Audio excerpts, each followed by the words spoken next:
અમદાવાદ શહેરમાં વહેલી સવારે ટેન્કર રાજ જોવા મળી રહ્યું છે અને ટેન્કર રાજ એટલા માટે જોવા મળી રહ્યું છે કારણ કે કોર્પોરેશનની બેદરકારીના કારણે પાણીની જે પાઇપલાઇન છે તેમાં ભંગાણ સર્જાયું છે। દરિયાકાંઠ ઘુમ્મટ પાસે અમદાવાદ મ્યુનિસિપલ કોર્પોરેશન દ્વારા ખોદાણ જે છે તે કરવામાં આવ્યું છે અને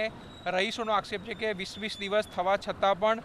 આ જે બંકાણ હતું તેને રિપેર કરવામાં નથી આવી રહ્યું અને પાણીના પાઇપલાઇનમાં લીકેજ હોવાના કારણે સમગ્ર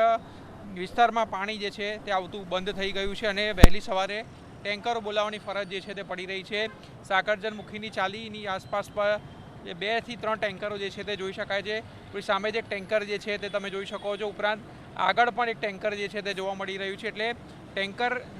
જે છે તે મંગાવતા પાણી જે છે તે અહીંયા રહીશોને મળે છે, અધરવાઇઝ અહીંયા પાણીની પણ સમસ્યા જે છે તે જોવા મળી રહી છે અને લોકોમાં આક્રોશ છે કારણ કે છેલ્લા 15 થી 20 દિવસથી અહીંના લોકો જે છે તે હેરાન પરેશાન થઈ રહ્યા છે। તેમનો આક્ષેપ છે કે છેલ્લા ઘણા સમયથી આ પ્રકારની સમસ્યાનો સામનો જે છે કરી રહ્યા છે। લોકો રોડના પાણીની પાઇપલાઇન જે છે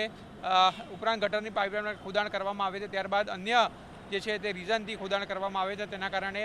જે પાણીની પાઇપલાઇન છે તેમાં ભંગાણ સર્જાયું હતું અને હાલ કોર્પોરેશને રસ્તો તો ખોદી નાખ્યો છે, તેના કારણે ટ્રાફિક તો જામ થાય છે, તો બીજી તરફ અહીંના આસપાસના રહીશો જે છે તે પણ પરેશાન થયા છે કારણ કે પીવાનું પાણી જે છે તે પણ અહીંના રહીશોને નથી મળી રહ્યું।